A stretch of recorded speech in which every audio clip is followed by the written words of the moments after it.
Okay, कल हमने IT में रोल्स देखे, क्या क्या रोल्स है, क्या क्या होता है, कैसे होता है। ओके, अभी थोड़ा आगे बढ़ेंगे। ओके, और एक्चुअल में आईटी में कैसे काम होता है, एक 3 टियर आर्किटेक्चर का रेफरेंस लेके सीखेंगे। ओके, आप में से बहुत सारे लोगों ने ऑलरेडी क्लास किया होगा फुल स्टैक का, डेवलपमेंट का, टेस्टिंग का, तो उनको तो पता होगा। जिनको नहीं पता है वो थोड़ा सा ध्यान दे दो।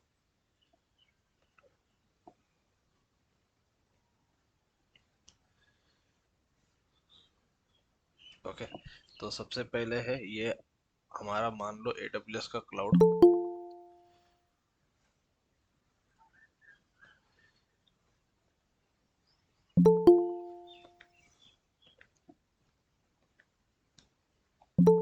ये है आपका AWS का cloud.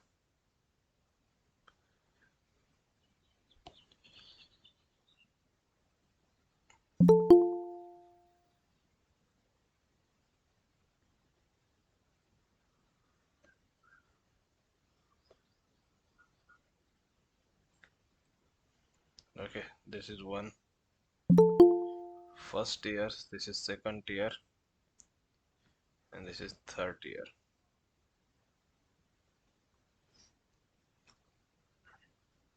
Okay, one, two, three.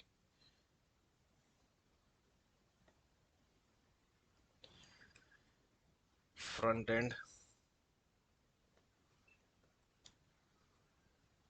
back end, database. Okay, front end back and database है। फिर यहाँ पे फ्रंट एंड में मल्टीपल सर्वर्स रहेंगे।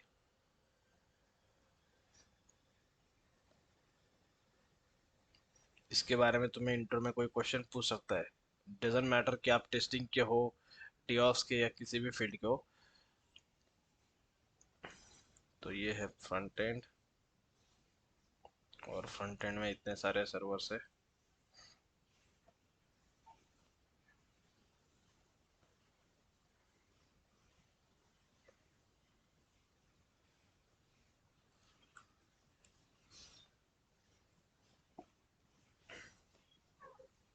ओके, जैसे फ्रंट एंड में सर्वर्स है वैसे बैक एंड में भी होते हैं।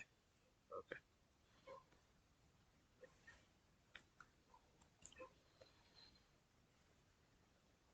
ओके, और फिर यहाँ पे डेटाबेसेस है।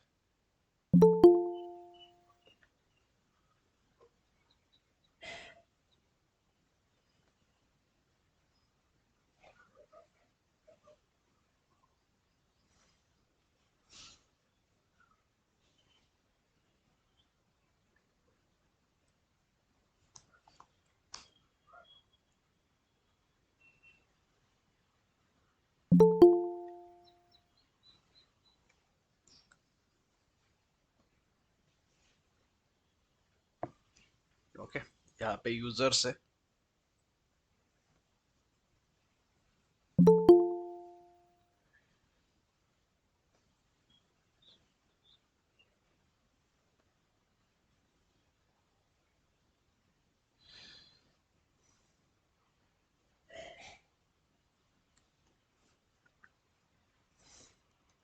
तो ये यूजर्स एक्सेस करने का ट्राई कर रहे हैं www.flipkart.com। ओके, flipkart.com तो सबको पता ही है।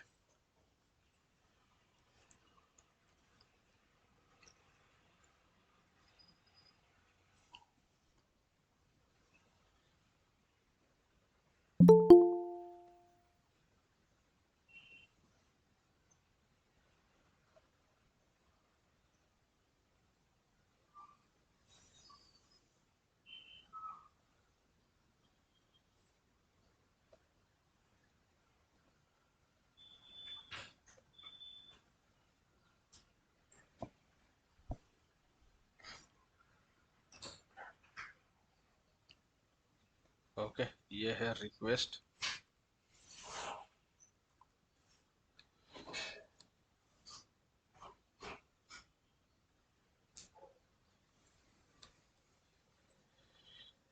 ये भी है रिक्वेस्ट।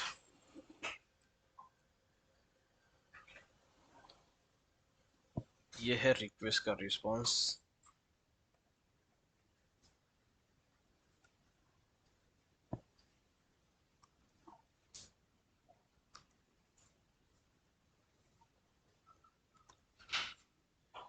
ओके, ये है रिक्वेस्ट का रिस्पांस और ये भी है रिक्वेस्ट का रिस्पांस।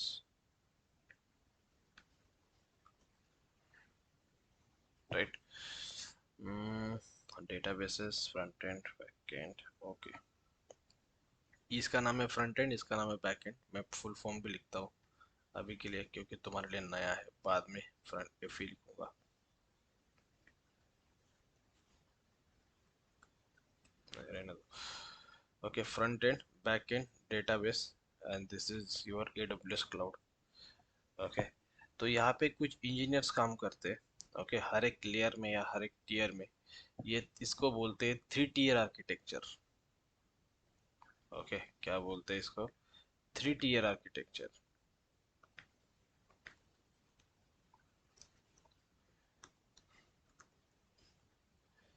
ओके, 3 टीयर आर्किटेक्चर बोलते हैं इसको।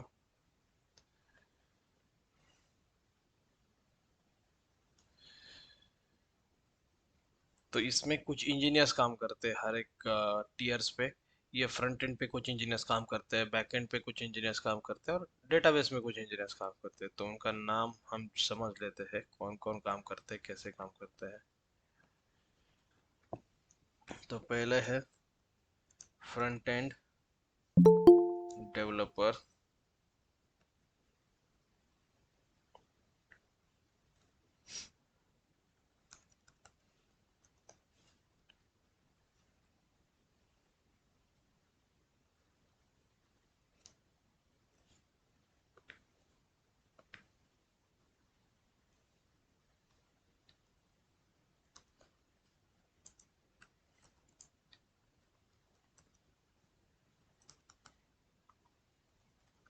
Front end developer. फिर यहाँ पे आता है UI UX डेवलपर। यहाँ पे आता है support team. Okay,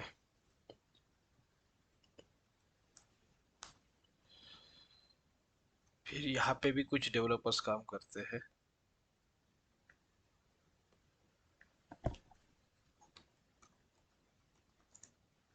back end developer. फिर यहाँ है सर्वर के डेवलपर्स।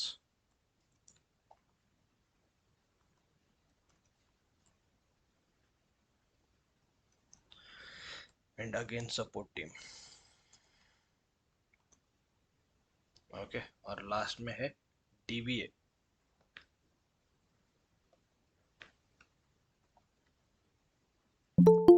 या तो सपोर्ट टीम। ओके, तो इस तरीके से ये आर्किटेक्ट क्रिएट किया गया है। ओके, जिसमें आपको डिफरेंट डिफरेंट इंजीनियर्स इस लेवल पे काम करते मिलेंगे। ओके, फ्रंट एंड है, बैक एंड है, डेटाबेस है।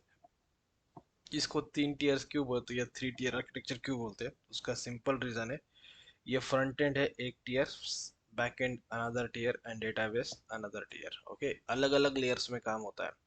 अभी आपको पता नहीं होगा कि सर क्या होता है फ्रंट एंड, क्या होता है बैक एंड, क्या होता है डेटाबेस। इसको अच्छे से समझ लेते हैं और इंजीनियर्स यहाँ पे काम करते हैं। तो आप देखोगे तो सर यहाँ पे तो डेवऑप्स इंजीनियर या क्लाउड इंजीनियर कहीं दिखाई नहीं दे रहा है। ओके, ये पूरा का पूरा जो इंफ्रास्ट्रक्चर है वो क्लाउड पे है। तो ये पूरा का पूरा इंफ्रास्ट्रक्चर मैनेज करने का रिस्पॉन्सिबिलिटी क्लाउड इंजीनियर्स के ऊपर रहेगा या डेवऑप्स इंजीनियर के ऊपर रहेगा। ओके, अभी हम ये समझ लेते हैं कि ये फ्रंट एंड क्या होता है, बैक एंड क्या होता है, डेटाबेस क्या होता है। ओके, डायग्राम सबको समझ में आ रहा है? किसी को डाउट नहीं है कुछ?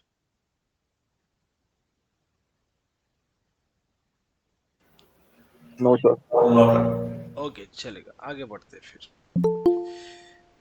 तो यहाँ पे फ्रंट एंड है, बैक एंड है, डेटाबेस है। हर एप्लीकेशन में अराउंड 3 टीयर या 4 टीयर या 2 टीयर भी होते हैं कभी कभी। ओके, किसी किसी एप्लीकेशन में फ्रंट एंड बैक एंड एक ही साथ होगा तो वो 2 टीयर बन जाएगा। किसी किसी एप्लीकेशन में एक सिक्योरिटी का लेयर ऐड हुआ तो वो 4 टीयर बन जाएगा।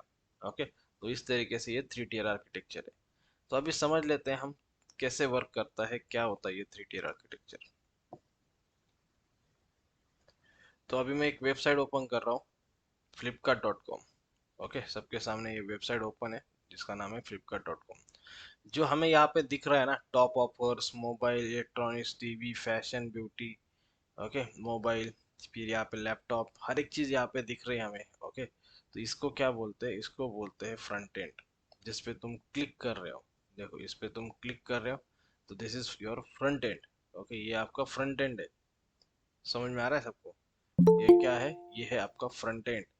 ओके, जहाँ पे आप क्लिक कर रहे हो और आप सारी इंफॉर्मेशन देख पा रहे हो। यहाँ पे देखो, आप सारी इंफॉर्मेशन देख पा रहे हो, तो ये है आपका फ्रंट एंड। फ्रंट एंड पे आपको सारी यूआई रिलेटेड एक्टिविटी दिखती है।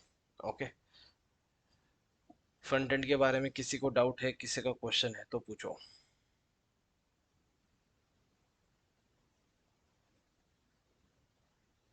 No, sir. बाकी लोग, सबको समझ नो में आ सर। रहा है? यहाँ पे बेसिक बेसिक कंसेप्ट को समझ के ले लो। छोटा छोटा छोटा छोटा हर एक कंसेप्ट समझ में आना चाहिए। ओके, इसलिए मैं तुमको ये समझा रहा हूँ। This is all about front end. Front end में क्या होता है, कैसे होता है, समझ में आया? Yes sir. Okay, yes sir. यहाँ पे एक नाम लिखा है यूएक्स और यूआई। क्या होता है वो यूएक्स एंड यूआई?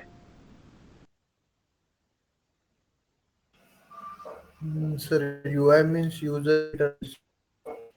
यूआई मतलब क्या होता है? User interface. और यूएक्स मतलब क्या है? User interface. User correct, experience or user interface. Right, Yes, user user. Experience और यूजर इंटरफेस। Okay, perfect. तो ये भी डेवलपर होते हैं। जो डेवलपर यहाँ पे जो आपको दिख रहा है ना वेबसाइट पे, हर एक चीज वो डेवलप करने का काम करते हैं, वो डिजाइन करने का काम करते हैं, यूएक्स एंड यूआई। ओके, इसका जो कोडिंग होता है वो कोडिंग करने का काम फ्रंट एंड इंजीनियर्स करते हैं। ओके, हर एक चीज फ्रंट एंड इंजीनियर्स देखते हैं, कैसे होना चाहिए, क्या होना चाहिए, कैसे एपीआई कॉल होनी चाहिए। और सपोर्ट टीम क्या करती है? अगर ये एप्लीकेशन में फ्रंट एंड में कुछ ब्रेक होता है, ओके, जैसे आप यहाँ पे क्लिक कर रहे हो और क्लिक करने के बाद मोबाइल ओपन ही नहीं हो रहा है, ओके, या इसके स्पेसिफिकेशन ही नहीं दिख रहे ठीक से, ओके, या आप कंपैरिजन का बटन ऐड करते हो और कंपैरिजन में आपको जो ये मोबाइल है वो मोबाइल का इमेज नहीं दिख रहा है या इसके स्पेसिफिकेशन नहीं दिख रहे, तो ये इसके लिए सपोर्ट इंजीनियर के पास क्या होता है? एक टिकट आता है। फिर सपोर्ट इंजीनियर्स क्या करते हैं? उस टिकट पे काम करते हैं और आपको सॉल्व करके देते हैं। क्लियर? समझ में आया सबको? तो ये होता है फ्रंट एंड, जहाँ पे आप क्लिक कर रहे हो। ओके, जहाँ पे आप क्लिक कर रहे हो वो होता है आपका फ्रंट एंड। वहां से आपको सारी चीजें दिखने में मिल रही है कि क्या है, कैसे है। ओके, तो ये आपका फ्रंट एंड होता है। फिर यहाँ पे जाओ, यहाँ पे है आपका बैकएंड। बैकएंड मतलब क्या होता है? फ्रंट एंड पे जो आप क्लिक करते हो या कुछ भी चीज़ें, कुछ भी एक्शन यहाँ पे परफॉर्म करते हो फ्रंट एंड पे, तो वो रिक्वेस्ट जाती है बैक एंड पे। क्या होता है? फ्रंट एंड पे आप जो भी एक्टिविटी परफॉर्म करते हो, क्लिक करते हो, मॉडिफाई करते हो, यहाँ पे आप जो भी, ओके, मान लो आपको लॉग इन करना है, लॉग इन करने के बाद भी ये रिक्वेस्ट फ्रंट एंड से जाती है बैक एंड के लिए। हमेशा क्या होता है? जो भी आप एक्टिविटी परफॉर्म कर रहे हो उसका एक रिक्वेस्ट जाता है बैकएंड के लिए। ओके, अभी मान लो कि मुझे एक फिल्टर सिलेक्ट करना है कि मुझे कुछ शॉपिंग करना है और यहाँ पे मिनिमम प्राइस, मैक्सिमम प्राइस उसका होना चाहिए minimum to 10,000 and maximum to 15,000। Okay, मुझे इस रेंज में प्रोडक्ट चाहिए। तो जैसे मैं ये रेंज सेलेक्ट करता हूँ तो ये मुझे प्रोडक्ट मिल जाते हैं। ये पूरा एक्टिविटी यहाँ पे मैं कैसे कर रहा हूँ? By using UI. ओके, मैं यूआई पे क्लिक कर रहा हूँ, क्लिक करके ये मैं पूरा एक्टिविटी परफॉर्म कर रहा हूँ। ओके, यूआई पे मेरे पास ऑप्शंस है, ये ऑप्शन को सिलेक्ट करके मुझे ये सारा रिस्पॉन्स यहाँ पे मिल रहा है। बात सबको समझ में आ रही है? फ्रंट एंड क्या होता है? फ्रंट एंड मतलब कोई भी एप्लीकेशन है। अभी ये फ्लिपकार्ट की बात हो गई, मान लो ये आईसीआईसीआई बैंक की वेबसाइट है। ओके, आईसीआईसीआई बैंक पे वेबसाइट पे कैसे होगा? यहाँ पे आपको पूरा यूजर इंटरफेस मिलेगा। आप पहले लॉगिन करो, पासवर्ड दे दो। जैसे आप अंदर लॉगिन करोगे, जैसे आप अंदर लॉगिन करोगे, लॉगिन करने के बाद आपको बहुत सारे ऑप्शंस मिलेंगे। ओके, और फिर वो ऑप्शन के साथ आप किसी को पैसे ट्रांसफर कर सकते हो, जो भी एक्टिविटी वो परफॉर्म कर सकते हो। तो ये है आपका फ्रंट एंड। ये है आपका फ्रंट एंड जहाँ पे आप यूजर आईडी पासवर्ड दे रहे हो। ये है आपका फ्रंट एंड। अंदर जाने के बाद आप किसी को पैसे ट्रांसफर कर रहे हो तो फ्रंट एंड क्या करेगा? बैक एंड को रिक्वेस्ट करेगा, बैक एंड वो रिक्वेस्ट डेटाबेस को करेगा, फिर डेटाबेस से डेटा फेच होके आएगा डेटाबेस क्या करेगा, उसका रिस्पॉन्स देगा बैकएंड को, और बैकएंड से रिस्पॉन्स मिलेगा फ्रंट एंड को, और जो उसका आउटपुट होगा वो आपको यूआई पे दिखेगा। जिस तरीके से यहाँ पे अगर आप देखोगे, मैं आपको दिखाता हूँ। मान लो आपको कुछ टीवीज देखने हैं, ओके, या आप यहाँ पे वॉशिंग मशीन देख लो, fully front end washing machine है फुल्ली, ओके। तो ये जो भी वॉशिंग मशीन है, आपको मान लो इस पे इसका पूरा इंफॉर्मेशन देखना है, तो आप यहाँ पे क्या करते हो, क्लिक करते हो। क्लिक करने के बाद एक पेज ओपन होता है, ये रिक्वेस्ट जाती है बैकएंड को, बैकएंड से जाती है डेटाबेस को, और डेटाबेस में इसमें जितना भी डेटा है ना, ओके, जैसे मैंने क्लिक किया, फ्रंट एंड से रिक्वेस्ट गई बैकएंड को, बैकएंड से रिक्वेस्ट गई डेटाबेस को, डेटाबेस में जो स्पेसिफिक आउटपुट था वो आउटपुट का रिस्पॉन्स मिला बैकएंड को, और बैकएंड ने ये रिस्पॉन्स का आउटपुट दिया फ्रंट एंड को, और वो सारी चीज़ें आपको फ्रंट एंड पे दिख रही है, ओके। बैकएंड में कौन काम करते हैं, बैकएंड में काम करते हैं backend developer, server developer and support team, okay. इनका काम होता है सर्वर लेवल की कोडिंग करना, okay.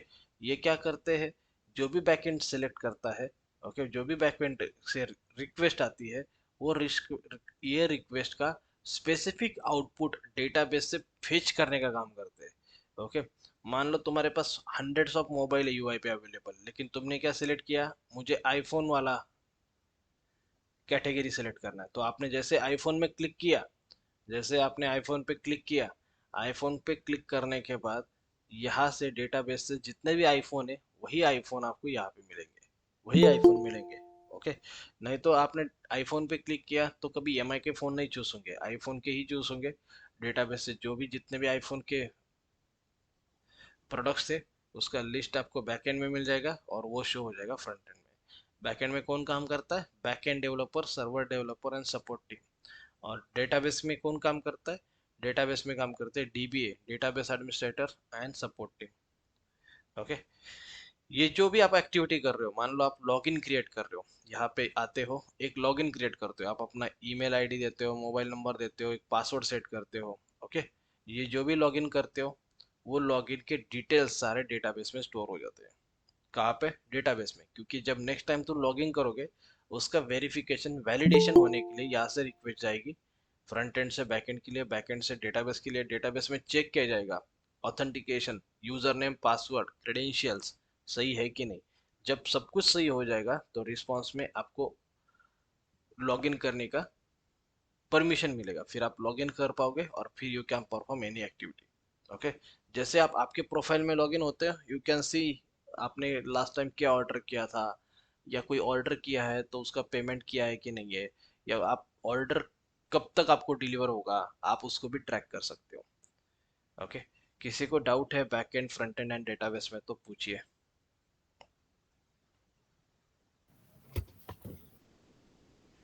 No doubt, sir. Sir, which type of server is used in front end and back end? वो बाद में बात करेंगे उसके बारे में, सर्वर कौन सा यूज करना है, Oh, क्यों यूज करना है, उसका आर्किटेक्ट कैसा होगा, उसका एसडीडी क्या है, बहुत सारी चीजें, ओके। अभी हम जस्ट जनरलाइज देख रहे हैं कि आईटी में होता क्या है, back and, front end, database क्या होता है। अभी अगर मैंने एक टाइप बोल दिया, तो वो टाइप ऐसा नहीं कि फ्रंट एंड का है तो बैक एंड का अलग टाइप होगा, डेटाबेस का अलग टाइप होगा, तो धीरे धीरे जाएंगे वहां तक, थोड़ा स्लोली, ओके। अभी आपको ये समझना इम्पोर्टेंट है कि आईटी में काम कैसे चलता है। सबसे पहले इम्पोर्टेंट जो मैंने कल बताया था आपको, आईटी का इम्पोर्टेंट काम क्या है, क्या करता है आईटी।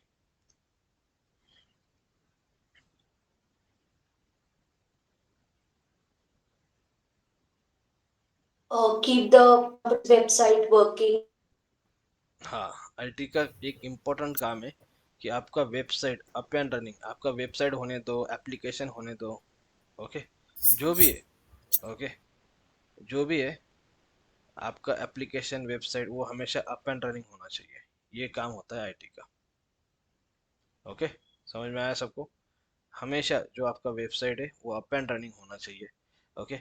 अगर ये वेबसाइट अप एंड रनिंग नहीं है तो कस्टमर को इशू फेस होगा, ओके। मान लो तुमने कुछ फ्लिपकार्ट से ऑर्डर किया है, ओके, मान लो तुमने क्या किया है, फ्लिपकार्ट से कुछ ऑर्डर किया है, ऑर्डर किया, ऑर्डर सक्सेसफुल हो गया, आपका पैसा भी कट गया, ओके।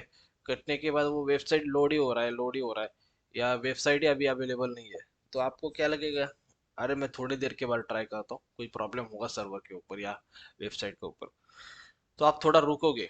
ओके, और थोड़ा 1 घंटे के बाद 15-20 मिनट के बाद आप फिर से लॉगिन करके ट्राई करोगे। अगर उस टाइम पे भी नहीं चलता है तो आपका कॉन्फिडेंस लूज हो जाएगा, यार मेरे पैसे तो कट चुके हैं। मैंने वॉशिंग मशीन ऑर्डर किया था जो 28,990 में है, और अभी तक वॉशिंग मशीन का कुछ मैसेज नहीं आया या कुछ डिलीवरी का कुछ मैसेज नहीं आया, और मेरे को एप्लीकेशन में भी लॉगिन नहीं हो रहा है, अभी प्रॉब्लम आ रहा है। तो आपका धीरे धीरे कॉन्फिडेंस लूज होता है, आप थोड़ा सा पेशेंस बना के और 1-2 घंटे के बाद ट्राई करते हो, फिर भी नहीं होता है, तो ये अच्छी न्यूज़ नहीं है वो एप्लीकेशन के लिए। पहले तो चलता था, पहले एक वेबसाइट लोड होने के लिए 1 मिनट का टाइम लगता था।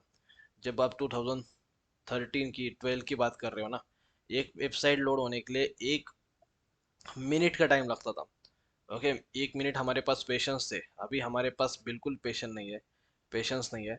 हम क्या करते हैं, 1 सेकंड 2 सेकंड के लिए वेट करते हैं ज़्यादा से ज़्यादा। ओके, हमें उतना ही, और हर किसी को अपना परफॉर्मेंस बढ़ाना पड़ता है।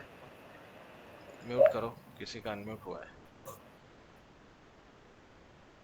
ओके, हर किसी का रिस्पॉन्सिबिलिटी है कि अपना परफॉर्मेंस बढ़ाओ। ओके, इसलिए हर वेबसाइट आप देखो इतनी जल्दी फास्ट लोड हो जाता है, कितना भी हेवी वेबसाइट हो, फास्ट से फास्ट लोड करने पे आजकल कंपनी को चैलेंज है, और कंपनी को करना ही पड़ता है, जितने फास्ट हो सके उतने फास्ट वेबसाइट को लोड करके देना आपके लिए। ओके, तो ये एक बात हो गई। फिर अगर मान लो वेबसाइट ज़्यादा देर के लिए डाउन रहती है, तो कस्टमर लूज करेगी। कैसे लूज करेगी, सिंपल है। आज फ्लिपकार्ट है, फ्लिपकार्ट के मल्टीपल कॉम्पिटिटर्स है, ऐसा नहीं कि अमेजोन है, मंत्रा है, बहुत सारे कॉम्पिटिटर्स है फ्लिपकार्ट के। ओके, तो ये सारे जो कॉम्पिटिटर्स है वो क्या करेंगे, उनको एडवांटेज हो जाएगा। अगर आप अपना काम ठीक से नहीं करोगे तो आपके कॉम्पिटिटर्स को एडवांटेज मिलता है। ओके, जो कैसे मिलेगा कि मान लो आपने कुछ फ्लिपकार्ट से परचेस किया और आपको ऑर्डर का मैसेज नहीं आया, या वहाँ पे आपकी ऑर्डर ही नहीं दिख रही है, आपके पैसे कट हो गए, आपने सपोर्ट को कॉल किया, उनका रिस्पॉन्स नहीं है, तो आप क्या करते हो, सब मिलके डायरेक्टली आप क्या करते हो, ट्विटर पे डालते हो, इंस्टाग्राम पे डालते हो, यूट्यूब पे डालते हो, फेसबुक पे डालते हो, तो वहाँ से उनका क्या होता है, ये डिफेम हो जाते हैं। ओके, इनका निगेटिव मार्केटिंग हो जाता है, और लोग क्या सोचते हैं, यार किसी को, या आपने मान लो ICICI बैंक के थ्रू कोई ट्रांजेक्शन किया, ओके, और वो ट्रांजेक्शन रिफ्लेक्ट ही नहीं हुआ, आपने सपोर्ट वाले लोगों को कॉल किया कि मेरा ट्रांजेक्शन रिफ्लेक्ट क्यों नहीं हुआ, क्या रीज़न है, कैसे ऐसे होगा। ओके, उनका कुछ रिस्पॉन्स नहीं आ रहा है, वो बोलते हैं बस चेकिंग चेकिंग, तो आप क्या बोलोगे, ये ICICI बैंक का एप्लीकेशन घटिया है, ICICI बैंक का सपोर्ट भी अच्छा नहीं है। तो ये एडवांटेज किसको मिलेगा, SBI को मिलेगा, SDFC को मिलेगा। ओके, इनके जो अपोनेंट्स है या इनके जो कॉम्पिटिटर्स है, उनको ये एडवांटेज मिलेगा। इसलिए हर किसी का कंपनी का ये मानना है, ये चैलेंज लेके चलते हैं कि हमारा एप्लीकेशन जिसमें कम से कम बग हो। ऐसा कोई एप्लीकेशन नहीं है जिसमें बग नहीं है, ये फ्लिपकार्ट दिख रहा है, इसमें भी एरर से बग है। ये आपको ICICI बैंक का एप्लीकेशन दिख रहा है, इसमें भी बग्स है, एरर्स है। लेकिन हर किसी को ये चाहिए कि कम से कम बग्स हो, कम से कम इश्यूज हो आपके वेबसाइट में, और आप सीमलेसली सब यूजर्स को, सब कस्टमर को सर्विस प्रोवाइड कर सको। बात सबको क्लियर हो गई। Yes, sir. Yes, sir. Yes, okay, sir. चलो, क्लियर है। तो इस तरीके से हर कंपनी में एप्लीकेशन चलता है, इस कंपनी में हर इस तरीके से हर कंपनी में एप्लीकेशन का डिज़ाइन होता है, और ये इम्पोर्टेंट पार्ट होता है आईटी का, कि आईटी में ये सारी चीज़ें मैनेज की जाती है। ओके, आगे बढ़ते हैं, थोड़ा सा और चीज़ें जान लेते हैं। ओके, तो ये जो सॉफ्टवेयर डेवलपमेंट है, इसके software development life cycles, 2 life cycle create की गई है, या 2 लाइफ साइकिल को फॉलो किया गया है। पहला है वाटरफॉल मॉडल, और दूसरा है अजाइल मेथोडोलॉजी।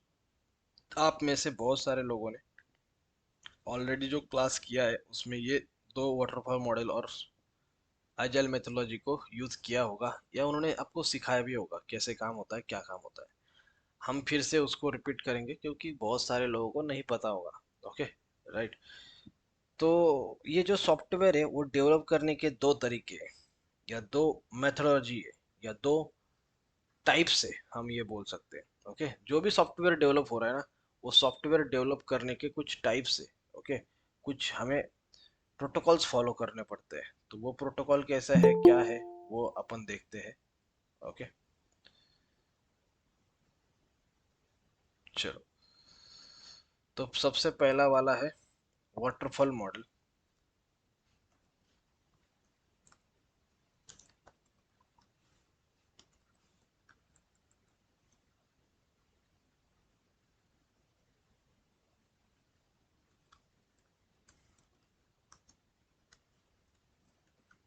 इसको बोलते हैं software development life cycle.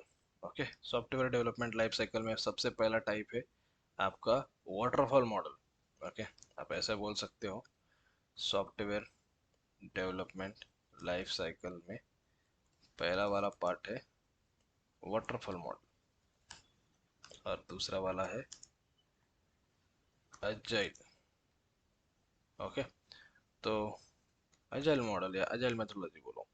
Okay, तो हमें सबसे पहले आज देखना है वाटरफॉल मॉडल क्या होता है। ओके, वाटरफॉल मॉडल पे कैसे काम करते हैं, या वाटरफॉल मॉडल का यूज करके हम किस तरीके से काम कर सकते हैं कंपनीज में। ओके, तो ये देखते हैं पहले आज। तो एक एक चीज को समझ लेना है। क्या हुआ,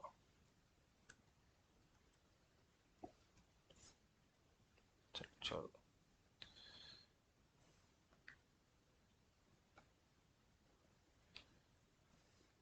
वाटरफॉल मॉडल को देख लेते हैं। ओके, इसमें क्या क्या होता है। सबसे पहले जैसे वाटरफॉल होता है यूनि डायरेक्शन में, कभी देखा है उल्टे डायरेक्शन में वाटरफॉल होता है? नहीं, एक ही डायरेक्शन में वाटर हमेशा फॉल होता है। तो ये मॉडल होता है यूनि डायरेक्शनल। ओके, तो यहाँ पे है एक, हम एग्जांपल कंसिडर करते हैं। कोई भी एक सर्विस बेस्ड कंपनी है, एक प्रोडक्ट बेस्ड कंपनी है। सर्विस बेस्ड कंपनी और प्रोडक्ट बेस्ड कंपनी में क्या डिफरेंस है, पता है किसी को? क्या होता है सर्विस बेस्ड कंपनी, क्या होता है product based company? Sir service based company service provide करती है और प्रोडक्ट बेस्ड काम करती है, या प्रोडक्ट कस्टमर की। ओके, सिंपल है। सर्विस बेस्ड कंपनी मतलब बहुत सारी कंपनी, जैसे टीसीएस है, इन्फोसिस है, एसेंचर है, विप्रो है, कॉग्निजेंट है, कैपजेमिनी है, एक्सवेयर है। ओके, बहुत सारी कंपनीज है पुणे में service based company. Service based company क्या करती है, प्रोडक्ट बेस्ड कंपनी के लिए काम करती है। ओके, कैसे काम करती है कि इनको कोई प्रोडक्ट डिजाइन करना है, या उनको कोई प्रोडक्ट के लिए सपोर्ट चाहिए, मेनली सपोर्ट पे ही ज्यादा काम होता है, या मेंटेनेंस करना है। तो प्रोडक्ट बेस्ड कंपनी क्या करती है, प्रोडक्ट बेस्ड कंपनी खुद नहीं करती है, प्रोडक्ट बेस्ड कंपनी ये आउटसोर्स करती है वो बिजनेस को, और वो आउटसोर्स किया हुआ बिजनेस मिलता है सर्विस बेस्ड कंपनी को। बात समझ में आ रही है मैं क्या बोल रहा हूँ? बाकी लोग एटलीस्ट 5 हाँ आने चाहिए, तब मैं आगे बढ़ूंगा। Yes, sir. Okay, product based company और सर्विस बेस्ड कंपनी में यही फर्क होता है कि जो आपकी प्रोडक्ट बेस्ड कंपनी है, प्रोडक्ट बेस्ड कंपनी आपके खुद प्रोडक्ट होते हैं, जैसे सीमेंट है। ओके, जैसे बैंक है। ओके, यूएस बैंक, फिर यूबीएस बैंक, बहुत सारे बैंक है। ये सारे जो बैंक है वो क्या करते हैं, वो प्रोडक्ट बेस्ड है। आईसीआईसीआई, एचडीएफसी, एचएसबीसी, ओके, ये सारे बैंक है, ये प्रोडक्ट बेस्ड है। फिर बहुत सारी, जैसे बहुत सारी कंपनीज प्रोडक्ट बेस्ड कंपनीज है पुणे में। कोई हेल्थ केयर में काम कर रहा है, कोई डिफेंस सेक्टर में काम कर रहा है, कोई ऑयल एंड गैस में काम कर रहा है, कोई सॉफ्टवेयर का, किसी का कोई एंटीवायरस का एप्लीकेशन है। ओके, ऐसे बहुत सारे प्रोडक्ट बेस्ड कंपनी, जैसे फ्लिपकार्ट है, अमेजोन है, गूगल है, माइक्रोसॉफ्ट है, टीसी माइक्रोसॉफ्ट है। ओके, तो ये सारे जो कंपनी थी प्रोडक्ट बेस्ड कंपनी है, और प्रोडक्ट बेस्ड कंपनी को जो सर्विस है वो प्रोवाइड करती है service based company. Okay, product based company अपना कुछ काम क्या करती है, आउटसोर्स करती है, जो सर्विस बेस्ड कंपनी को मिल जाता है। ओके, तो ये है आपका वाटरफॉल मॉडल। ओके, हम कंसिडर करते हैं यहाँ पे कि दो कंपनी है। एक कंपनी है एसेंचर। ओके, आप कोई भी नाम कंसिडर कर सकते हैं, विप्रो कर सकते हो, एसेंचर कर सकते हो, टीसीएस कर सकते हो। और दूसरा एक बैंक लेते हैं जिसका नाम लेते हैं आई बैंक। ओके, क्योंकि मैं किसी बैंक का नाम नहीं लेना चाहता हूँ इसलिए मैंने यहाँ पे वर्ड यूज़ किया है आई बैंक। आप आईसीआईसीआई बैंक कंसिडर कर सकते हो, यूएस बैंक यूज कंसिडर कर सकते हो, आप यूबीएस कंसिडर कर सकते हो, बहुत सारे बैंक्स हैं। ओके, तो ये दोनों के बीच में आई बैंक है। ये आई बैंक को एक एप्लीकेशन चाहिए। ओके, और एप्लीकेशन वो खुद नहीं बनाना चाहते, वो एप्लीकेशन एसेंचर को देना चाहते हैं। तो इनका एक डील होता है कि 1 ईयर में ये एप्लीकेशन क्रिएट करके देंगे। कितने ईयर में? 1 ईयर में एप्लीकेशन क्रिएट करके देंगे, जिसके लिए कुछ प्राइस डिसाइड होगी। ओके, जितने 1 मिलियन, 2 मिलियन, 3 मिलियन, जो आपने अपना ये डिसाइड करेंगे, डिस्कस करेंगे, और जहाँ पे दोनों एग्री होंगे वहाँ पे एक प्राइस डिसाइड होगी और ये डील हो जाएगी दोनों के बीच में। एसेंचर और आई बैंक के बीच में एक डील हो गई। यहाँ तक सबको क्लियर है? किसी को डाउट नहीं है? Yes. Okay, no doubt. तो दोनों के बीच में एक डील हो गई। ओके, डील होने के बाद ये क्या करेंगे, एसेंचर इस पे काम करना स्टार्ट करेगी। ओके, एसेंचर कैसे काम करेगी ये समझते हैं हमें। ओके, तो कुछ स्टेजेस में यहाँ पे काम होगा। ओके, तो पहला स्टेज है गैदरिंग ऑफ रिक्वायरमेंट। पहला कौन सा स्टेज है? Gathering of requirements. ओके, यहाँ पे कुछ इंजीनियर्स काम करेंगे जिनका नाम होता है बिजनेस एनालिस्ट या और ये कुछ इंजीनियर्स है ना, ये रिक्वायरमेंट गैदरिंग का काम करेंगे। गैदरिंग ऑफ रिक्वायरमेंट्स मतलब क्या है? जो एप्लीकेशन बनाना है आई बैंक को, उसका इन डिटेल इंफॉर्मेशन कि कैसे दिखना चाहिए, क्या दिखना चाहिए, कहाँ पे क्लिक करने के बाद क्या होगा, वो सारी की सारी इंफॉर्मेशन ये कौन, बीए बिजनेस एनालिस्ट, ओके, या बिजनेस इंटेलिजेंस वाले भी लोग होते, ये काम करेंगे और सारी इंफॉर्मेशन लेंगे। लेट कंसीडर कि एक इनका एप्लीकेशन है जिसमें पर्सनल लोन है, कॉर्पोरेट लोन है, बहुत सारी चीज़ें बिजनेस के लिए, कुछ स्कीम है, जैसे अभी आप एफडी के लिए 7.1 की ऑफर है, ऐसे बहुत सारे रिक्वायरमेंट होंगे। अंदर लॉगिन करने के बाद भी आपको बहुत सारे ऑप्शंस दिखेंगे। ओके, यहाँ पे जो अंदर जाओगे, लॉगिन करोगे तो कार्ड्स का ऑप्शन है। ओके, ऑफर्स है डिफरेंट डिफरेंट, पे, insurance, investment, loan, cards, accounts. Okay, ये सारे ऑप्शंस कैसे दिखने चाहिए, कहाँ पे प्लेस होना चाहिए, ये पूरा का पूरा आ जाएगा आपके गैदरिंग ऑफ रिक्वायरमेंट वाले फेज में। सबको समझ में आया? तो यहाँ पे क्या होता है, एसेंचर ने एक कमिटमेंट दिया है कि जो आपका प्रोजेक्ट है हम 1 ईयर में डिलीवर करेंगे। उसके बदले में आई बैंक ने क्या बोला है कि हम आपको इतने इतना पैसा दे देंगे। ओके, हम क्या करेंगे, इतना इतना पैसा देंगे। तो ये लोग क्या करेंगे, धीरे धीरे धीरे क्वार्टरली या मंथली इनको पेमेंट रिलीज करेंगे और ये धीरे धीरे अपना काम आगे बढ़ाएंगे। सबको क्लियर है? किसी को कोई डाउट है तो पूछिए। Clear. क्लियर है? Clear. ओके, धीरे धीरे समझेंगे, एकदम इजी लैंग्वेज में करके समझाता हूँ। फिर क्या होगा, फिर ये बीए लोग काम करेंगे। ओके, यहाँ पे इन्होंने एक एस्टिमेशन लगाया होगा कि हमें, देयर आर मल्टीपल स्टेजेस, तो हर एक स्टेज के लिए कुछ कुछ ड्यूरेशन होगा। ओके, बीए वाले कुछ काम करेंगे, डेवलपर्स कुछ काम करेंगे, डेवऑप्स वाले कुछ काम करेंगे। ओके, तो एट द एंड ये बोलेंगे कि हमें ये पूरा डेवलप करने के लिए 2 मंथ्स का टाइम लगेगा। कितना टाइम लगेगा? 2 मंथ्स का टाइम लगेगा। ओके, 1 ईयर में से 2 मंथ्स किसने लिया? बिजनेस एनालिस्ट, जो पूरा का पूरा रिक्वायरमेंट गैदर करेंगे। कहाँ से? आई बैंक से। ये काम एक्चुअल में करने कौन वाले हैं? एसेंचर वाले।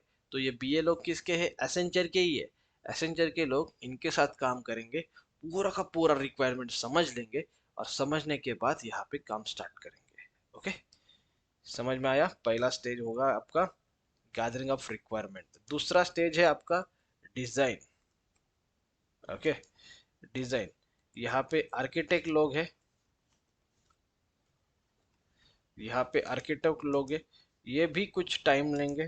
2 मंथ्स का टाइम इन्होंने भी लिया। अभी आर्किटेक्ट लोग क्या करते? ओके, आर्किटेक्ट लोग क्या करते ये समझना इंपॉर्टेंट है। ओके, जैसे आपने यहाँ पे 3 टियर का आर्किटेक्चर का डायग्राम देखा, ओके, इसमें ये आर्किटेक्ट लोग डिसाइड करेंगे कितने सर्वर्स होने चाहिए, सर्वर का कॉन्फ़िगरेशन क्या होना चाहिए, उसका प्लेसमेंट क्या होना चाहिए, ओके, कैसे रिक्वेस्ट आएगी, रिक्वेस्ट कहाँ पे जाएगी, ये आर्किटेक्चर 3 टियर होना चाहिए, 2 टियर होना चाहिए, 4 टियर होना चाहिए, डेटाबेस का कैपेसिटी कितना होगा, क्या है एस्टिमेशन कि कितना डेटा का लोड आ सकता है, हमें कितने टेबल्स बनाने पड़ेंगे, कैसा स्ट्रक्चर रहेगा डेटाबेस का, ओके, बैकएंड में जो सर्वर रहेंगे उसका कैपेसिटी क्या रहेगा, कितने सर्वर्स, नंबर ऑफ सर्वर्स कितने रहेंगे, अगर एक्स्ट्रा लोड आता है तो कैसे इसको स्केल करेंगे, ये सब कुछ आर्किटेक्ट लोग डिसाइड करते हैं, ओके, और ये आर्किटेक्ट लोग डिजाइन करने के लिए अप्रोक्सीमेटली 2 मंथ्स का टाइम लेते हैं, ओके, राइट। तो 2 और 2 कितने हुए, अभी तक 4 मंथ्स का टाइम हुआ, ओके, और ये वाटरफॉल मॉडल में आगे आगे हम बढ़ रहे हैं। 2 महीने का टाइम था, 1 साल में से 2 महीने गैदरिंग ऑफ रिक्वायरमेंट में चले गए, उस और 2 महीने डिजाइनिंग में चले गए। सबको समझ में आया? किसी को डाउट है, किसी का क्वेश्चन है तो पूछिए।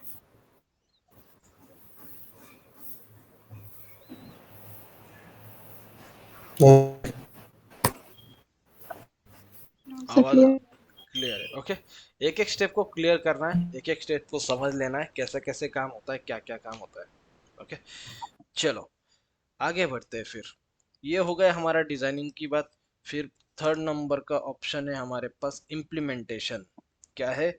इम्प्लीमेंटेशन।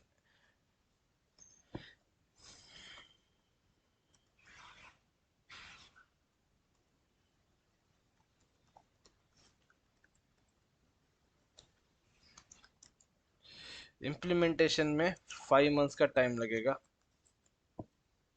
ओके। हम 5 मंथ्स का टाइम पकड़ के चल रहे हैं। यहाँ पे कौन कौन काम करेगा? यूएक्स यूआई, ओके, फिर यहाँ पे काम करेगा डीबीए,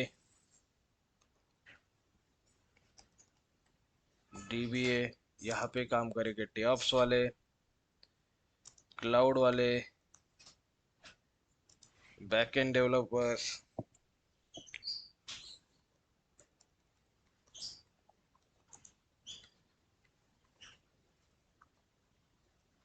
ओके। तो ये सब यहाँ पे काम करेंगे इम्प्लीमेंटेशन फेज में। हमने इम्प्लीमेंटेशन के लिए इतना टाइम क्यों दिया 5 मंथ्स का? क्योंकि यहाँ पे एक्चुअल काम हो रहा है। जो सॉफ्टवेयर का रिक्वायरमेंट आया था आई बैंक के सॉफ्टवेयर का, इनका एक कोई बैंकिंग एप्लीकेशन था, वो बैंकिंग एप्लीकेशन का एक्चुअल इम्प्लीमेंटेशन यहाँ पे होने वाला है। बैंकिंग एप्लीकेशन का एक्चुअल इम्प्लीमेंटेशन यहाँ पे होने वाला है कि एप्लीकेशन कैसा दिखना चाहिए, क्या होना चाहिए, क्या क्या उसके अंदर फीचर होने चाहिए, वो वर्किंग कंडीशन में है कि नहीं, इसका पूरा इम्प्लीमेंटेशन या पूरा इसका प्रोसेस इस फेज में होने वाला है। यहाँ पे वो एप्लीकेशन पूरा का पूरा इम्प्लीमेंट किया जाएगा, ओके। बात समझ में आ रही है सबको? यहाँ पे सारे इंजीनियर्स काम कर रहे हैं, okay, cloud engineers, DevOps engineers, dBA, UX, UI, backend developer, सब यहाँ पे इम्प्लीमेंटेशन फेज में काम कर रहे हैं। अगर अपन कंसिडर करते हैं एक normal example, okay, normal example civil engineers का एक एग्जांपल लेते हैं।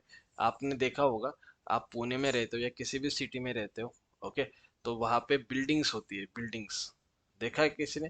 आपको अगर कंसिडर कर लो कि आपको भी एक बिल्डिंग बनानी है, तो आपका प्रोसेस क्या रहता है बिल्डिंग बनाने के पहले? पहले आप क्या करते हो? आपका रिक्वायरमेंट क्या है, आपका बजट क्या है, ये एनालाइज करते हो कि मेरे पास इतने इतने पैसे हैं, मुझे एक बिल्डिंग खरीदनी है या बिल्डिंग मुझे रेडी करनी है। रेडी करने के लिए क्या है कि कितना ड्यूरेशन लगेगा इस बिल्डिंग को रेडी करने के लिए, क्या लगेगा, आपके पास लैंड पार्सल है क्या, या आप उस लैंड पार्सल में कितने फ्लैट्स बनेंगे, ये आपका रिक्वायरमेंट हुआ। फिर आप क्या करते हो? सिविल इंजीनियर के आर्किटेक्चर के पास जाते हो, उसको बोलते मेरा ये रिक्वायरमेंट है, ये मुझे इसमें करके दे दो। फिर आर्किटेक्चर आपको एक सजेस्ट करेगा, कुछ उसमें मॉडिफिकेशन चाहिए तो वो सजेस्ट करेगा कितने फ्लैट रहेंगे, फ्लैट का पोजीशन क्या रहेगा, कौन सा कहाँ पे रहेगा, क्या रहेगा, सब कुछ आर्किटेक्ट आपको डिजाइन करके देगा, ओके। आपका मानना होगा कि मुझे 50 फ्लैट चाहिए, आर्किटेक्ट बोलेगा मैं इसमें 52 फ्लैट, 55 फ्लैट यहाँ पे इस लैंड पार्सल में मैं आपको करके देता हूँ। या आपका रिक्वायरमेंट होगा 50 का, तो वो बोलेगा 50 नहीं होंगे, यहाँ पे 42 होंगे, 46 होंगे, जो भी होगा, ओके। लेकिन आर्किटेक्ट आपको पूरी की पूरी चीजें डिजाइन करके देगा। बात सबको समझ में आ रही है?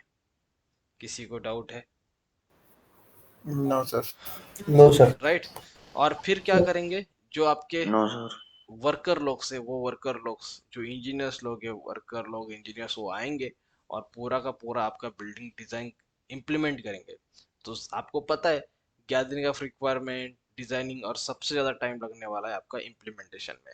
ओके। तो आपका इम्प्लीमेंटेशन स्टार्ट होगा, आपने पहला फ्लोर कंप्लीट किया, फिर दूसरा फ्लोर कंप्लीट किया, फिर तीसरा, ऐसे कर करके आपकी 10 मंजिली इमारत रेडी हो जाएगी, इम्प्लीमेंट हो जाएगी। करेक्ट? समझ में आया सबको?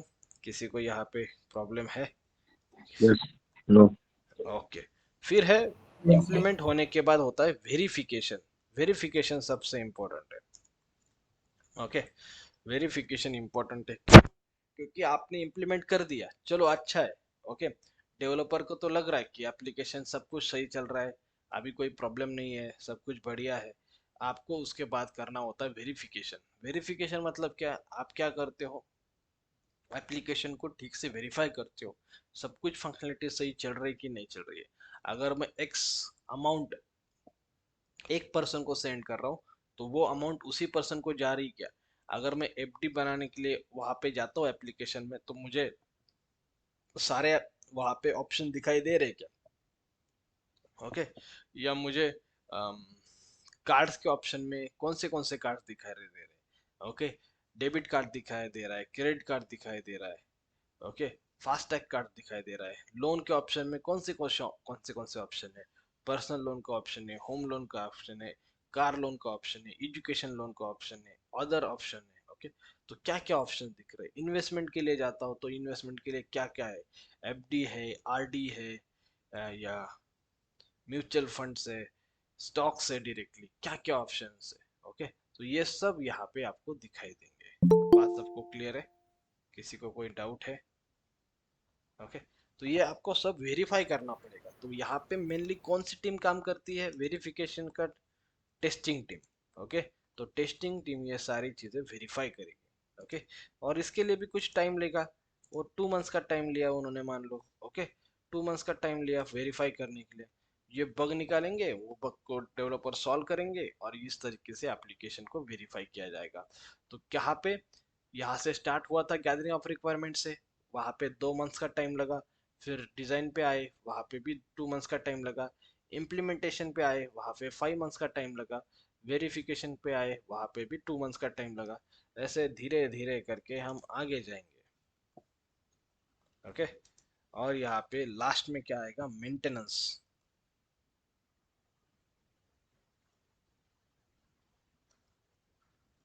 लास्ट में आएगा मेंटेनेंस।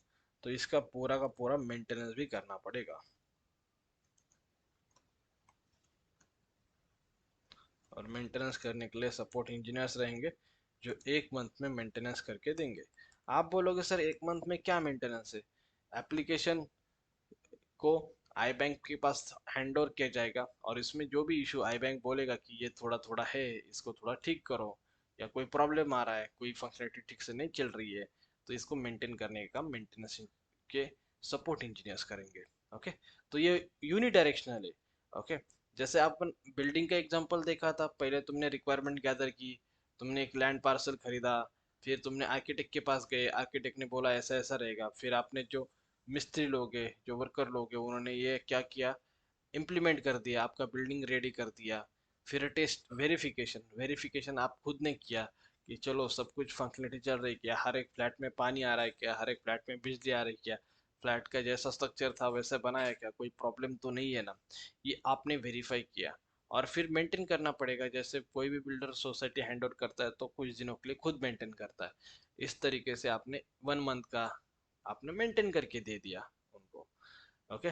तो ये पूरा काम होता है यूनिडायरेक्शनल, मतलब एक एक स्टेप कंप्लीट होती है, और हर एक स्टेप के लिए कुछ ना कुछ टाइमलाइन डिसाइड किया गया है। ओके। गैदरिंग ऑफ रिक्वायरमेंट्स के लिए 2 मंथ्स का टाइमलाइन डिसाइड किया गया है। डिजाइन के लिए 2 मंथ्स का टाइमलाइन डिसाइड किया गया है। इम्प्लीमेंटेशन के लिए 5 मंथ्स का टाइमलाइन डिसाइड किया है। वेरिफिकेशन के लिए 2 मंथ्स का टाइमलाइन डिसाइड किया है। मेंटेनेंस के लिए 1 मंथ का टाइमलाइन डिसाइड किया है। तो इस तरीके से हर एक चीज को, जो भी यूज कर रहे हैं आप उसको एक टाइमलाइन डिसाइड किया जाता है कि इतने इतने ड्यूरेशन में ये कंप्लीट करना है। तो यहाँ पे अगर आप ध्यान से देखोगे, ओके, तो मान लो आपका एक दोस्त है, उसने कॉल किया आपको और बोला अरे क्या चल रहा है कैसा, तो तुमने उसको गुड न्यूज़ दे दी कि अरे आ, कुछ नहीं, एक लैंड पार्सल खरीदा था, उसके ऊपर मैंने एक बिल्डिंग रेडी किया 10 फ्लोर का और मुझे इतना इतना प्रॉफिट हुआ है। ओके, तो उसने बोल दिया अरे यार तू ऐसा क्यों किया, रेसिडेंशियल बनाने के अच्छा है तू नीचे शॉप्स ओपन कर देता, उसमें तुझे शॉप्स का रेट भी ज़्यादा है, उस पे तूने बेच दिए होते तो शॉप का भी पैसा मिल जाता, या तो तूने अपने पास रखे होते तो उसका कुछ रेंटल इनकम भी तुझे आता। तो फिर आपको लगा यार मैंने तो गलती कर दी, मैंने तो रेसिडेंशियल ही बनाया पूरा जिसमें कोई शॉप नहीं था। तो अभी आप चेंज नहीं कर सकते। समझ में आ रहा है मेरी बात, मैं क्या बोल रहा हूँ? Yes, sir. Yes, sir. Clear हो रहा है सबको? ये यूनिडायरेक्शनल है, एक बार अगर आपका काम हो गया तो आप वहाँ पे ज़्यादा कुछ चेंजेस नहीं कर सकते। तो ये है आपका वाटरफॉल मॉडल। ओके, या आपने एप्लीकेशन रेडी किया है, एप्लीकेशन रेडी करने के बाद आई बैंक को ये एप्लीकेशन दिखाया, आई बैंक को सरप्राइजेस मिल सकते हैं। कैसे? देखो, सबसे पहले बीए लोग, बीए मतलब कौन, बिजनेस एनालिस्ट लोग आई बैंक के साथ काम कर रहे थे।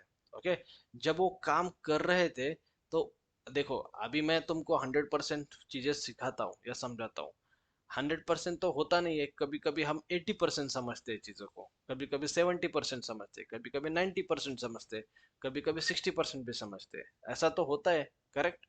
बात समझ में आ रही है? Yes.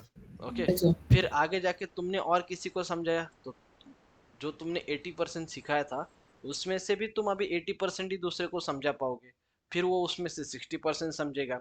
ऐसा कर करके, ऐसा कर करके, ऐसा कर करके 2-3 स्टूडेंट को आपने ऐसा ऐसा आगे आगे बढ़ाया, तो क्या होगा, जो परसेंटेज मेरे से डिलीवर हुआ था वो कम होते जाएगा। मतलब क्या है, जो एक्सपेक्टेशन आई बैंक का था कि मेरा एप्लीकेशन ऐसा हो, वो एक्सपेक्टेशन को थोड़ा सा टिल्ट हो गया बीए लोगों से, कि उनका अंडरस्टैंडिंग अलग होता है, आई बैंक का अलग होता है।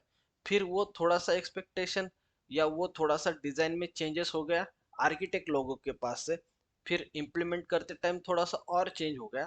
ऐसा थोड़ा थोड़ा हर एक लेवल पे, हर एक स्टेज पे अगर चेंजेस हो गया तो एट द एंड में आई बैंक को सरप्राइजेस मिलेंगे। उनका एक्सपेक्टेशन कुछ अलग था, उनको मिला कुछ अलग। बात समझ में आई सबको? हाँ सर। कंसेप्ट को समझ के लोगे तो Yes, बहुत yes, sir. मजेदार है। ओके, कंसेप्ट को समझ के लोगे तो बहुत मजेदार है।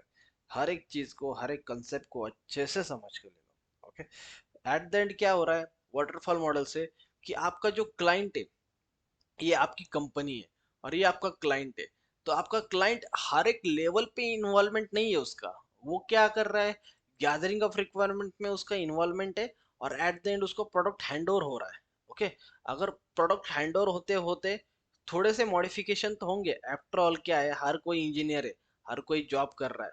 ओके, डेवलपर से कुछ चीजें बनती नहीं है तो डेवलपर क्या करते हैं, उसमें थोड़ा सा मॉडिफिकेशन कर देते हैं, एडजस्टमेंट कर देते हैं, आपको तो पता ही होगा।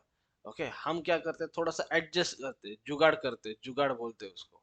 ओके, तो थोड़ा थोड़ा ऐसा कर करके एट द एंड में देखोगे ना तो एप्लीकेशन बहुत ही चेंज होता है। और जब एप्लीकेशन बहुत ही चेंज हो जाता है तो प्रॉब्लम क्या होता है, प्रॉब्लम ये होता है कि क्लाइंट अनहैप्पी हो जाता है। क्लाइंट क्या बोलता है, मैंने एक एप्लीकेशन दिया था एसेंचर टीम को डेवलप करने के लिए, उन्होंने कुछ अलग ही बना दिया, तो इसकी वजह से क्या हुआ, एसेंचर का भी नाम खराब हुआ। समझ में आ रहा है मेरी बात? क्योंकि आई बैंक तो बोलेगा, अभी जैसे कोई और बैंक है या कोई कार्ड है या कोई भी है, तो ये फीडबैक लेंगे आई बैंक से कि आपका एप्लीकेशन डिलीवरी में कैसा हुआ, आपका सॉफ्टवेयर लाइफ साइकिल कैसा परफॉर्म किया एसेंचर ने। तो ये तो बोलेंगे मेरा एक्सपेक्टेशन एप्पल था, इन्होंने मुझे ऑरेंज डिलीवर किया। You are getting my point? My expectation is apple और इन्होंने डिलीवर क्या किया, ऑरेंज डिलीवर किया, मतलब कुछ चेंजेस करके मुझे दिए, तो वो मुझे ठीक नहीं लगे। ओके, और इतना बड़ा पैसा दिया था तो ये डिसअपॉइंट होगा। ये बात भी समझ में आई? और इसमें क्या था, आप मॉडिफाई, ज़्यादा बड़े मॉडिफिकेशन नहीं कर सकते हो, आप छोटे छोटे मॉडिफिकेशन कर सकते हो लेकिन बड़े नहीं कर सकते, क्योंकि यहाँ पे क्या होता है, एक एक फेजेस में काम हो रहा है। ओके, ये यूनिट डायरेक्शनल है, पहले ये फेज कंप्लीट होगा, फिर ये होगा, फिर ये होगा, और फिर ये होगा। ओके, ऐसा उल्टा नहीं जाएंगे हम। ओके, और आपको मॉडिफिकेशन करना है तो फिर और टाइम लगेगा, फिर एक एक फेज से आना पड़ेगा। Get you getting my point? सबको बात मेरी समझ में आ रही है? Yes, sir. Yes. Okay. Yes, और sir. इसमें और एक प्रॉब्लम था, अगर आप ध्यान से देखोगे तो बीए वाले जो लोग हैं वो, ये प्रोजेक्ट का ड्यूरेशन तो 1 ईयर का है, लेकिन ये बीए वाले लोग काम कर रहे हैं एक्चुअल में 2 मंथ्स के लिए, राइट? Right. दिख रहा है आपको सबको? Right. ये प्रोजेक्ट का Yes, sir. ड्यूरेशन तो 1 ईयर का है, लेकिन आर्किटेक्ट लोग काम कर रहे हैं ओनली 2 मंथ्स के लिए। ये प्रोजेक्ट का ड्यूरेशन तो 1 ईयर का है, लेकिन इम्प्लीमेंटेशन में जो डेवऑप्स इंजीनियर, क्लाउड इंजीनियर है ना, वो 5 मंथ्स के लिए काम कर रहे हैं, बाकी के 7 मंथ तो वो मजे कर रहे हैं। ओके, बैठे हैं, राइट? वेरिफिकेशन में टेस्टिंग टीम कब काम करेगी? जब पूरा का पूरा हो जाएगा तब टेस्टिंग टीम काम करेगी। मेंटेनेंस में सपोर्ट टीम कब काम करेगी? 1 मंथ के लिए काम कर रही है। तो प्रॉब्लम यहाँ पे क्या हो रहा है, आपका जो टीम है ना, वो कुछ टाइम के लिए आइडियल हो रहा है। You getting my point? कोई कोई टीम 70% टाइम के लिए आइडियल है, कोई 80% टाइम के लिए आइडियल है, कोई 50% टाइम के लिए आइडियल है, लेकिन हर एक टीम यहाँ पे आइडियल हो रहा है। इसका प्रॉब्लम क्या होता है पता है क्या? कंपनी को तो ऐसा नहीं कि 2 महीने काम है तो 2 महीने आपको पे करेगी, कंपनी को साल भर आपको पे करना पड़ता है। ओके, आपको मंथली सैलरी देनी पड़ती है। तो ये कंपनी का भी लॉस है कि यहाँ पे जो बीए लोग हैं वो 2 मंथ ही काम कर रहे हैं। समझ में आ रहा है? मैं तुमको हर एक प्रॉब्लम बता रहा हूँ, क्या क्या प्रॉब्लम आता है वाटरफॉल मॉडल में। एक एक technically problem local easy language में आपको समझा रहा हूँ। Yes, sir. क्लियर है सबको? किसी को डाउट नहीं है? No doubt, sir. No doubt. दूसरा प्रॉब्लम देखो इसमें क्या होता है। दूसरा प्रॉब्लम ये होता है कि यहाँ पे गैदरिंग ऑफ रिक्वायरमेंट चल रही है, बीए लोग काम कर रहे हैं, 2 मंथ्स का ड्यूरेशन है। ओके, यहाँ पे क्या होता है, यहाँ पे ये लोग आइडियल तो है, लेकिन यहाँ पे वो लोग ओवरबर्डन भी हो जाते हैं, क्योंकि यहाँ पे इनको स्ट्रिक्ट टाइमलाइन है कि आपको 2 मंथ्स में ही कंप्लीट करना है, भले ही प्रोजेक्ट 1 साल का हो, लेकिन ये ओवरबर्डन हो जाते हैं, क्योंकि यहाँ पे 2 मंथ्स की ड्यूरेशन में ही इनको परफॉर्म करना है और प्रोडक्ट का डिलीवरी देना है। सेम डिजाइनिंग में भी आर्किटेक्ट लोगों को 2 मंथ्स में ही पूरा का पूरा डिजाइन कंप्लीट करके देना है। ओके, इम्प्लीमेंटेशन भी वैसे ही होता है। ये डेवऑप्स क्लाउड वाले भी 5 महीने के लिए ओवरबर्डन हो जाते हैं। और मान लो इस ड्यूरेशन में कोई ओवरबर्डन हो गया, किसी के ऊपर ज़्यादा लोड आ गया और उसने जॉब छोड़ के वो दूसरा कंपनी ज्वाइन किया। देखो, कंपनी के लिए तो कोई एम्प्लॉयर रुकता नहीं है, राइट? राइट, तो इन्होंने क्या किया, रिजिग्नेशन कर दिया। 2-3 लोगों ने, 5 की टीम थी, 2-3 लोगों ने रिजिग्नेशन कर दिया मान लो। तो नए लोग आएंगे, उनसे तो डिलीवरी होगी नहीं, क्योंकि नए लोग हैं, नया एक्सपीरियंस, नया एनवायरनमेंट है, तो उनसे जल्दी से काम होगा नहीं। तो ये इसमें सब कुछ गड़बड़ हो जाती थी, क्योंकि जब एम्प्लॉय ओवरबर्डन हो जाते हैं ना तो सब प्रॉब्लम हो जाती है। बात समझ में आ रही है? और एट द एंड आप देखोगे क्लाइंट भी हैप्पी नहीं है, क्योंकि क्लाइंट को भी एक्सपेक्टेशन मैच नहीं हो रहे, क्लाइंट ने कुछ और मांगा था, उनको मिला कुछ और। तो ये प्रॉब्लम भी वाटरफॉल मॉडल में आता है। कौन सा?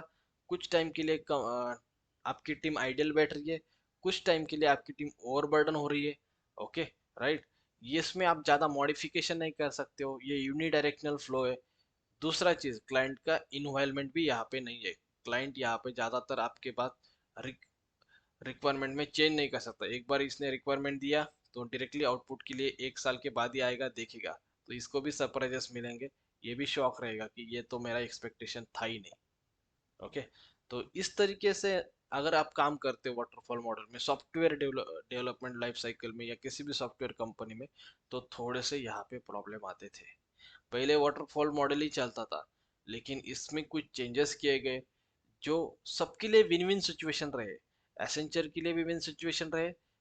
यहाँ पे 3 पार्टीज इन्वॉल्वमेंट है। कौन? पहला सर्विस बेस्ड कंपनी, दूसरा है प्रोडक्ट बेस्ड कंपनी, और तीसरा है ये एम्प्लॉय जो एक्चुअल में काम करने वाले हैं। तो तीनों पार्टी को कोई प्रॉब्लम नहीं आना चाहिए, तीनों पार्टी हैप्पी होनी चाहिए। इसके लिए यहाँ पे क्या किया गया, वाटरफॉल मॉडल से अजाइल मेथोडोलॉजी पे माइग्रेशन किया गया। मूव हो गई बहुत सारी कंपनी, क्योंकि वो क्या है, वो इंजीनियर्स को भी हेल्प कर रही है, वो प्रोडक्ट बेस्ड कंपनी को भी हेल्प कर रही है, और वो सर्विस बेस्ड कंपनी को भी हेल्प कर रही है। ओके, बात सबको समझ में आई? किसी को कुछ डाउट है, किसी का कुछ क्वेश्चन है तो बोलिए।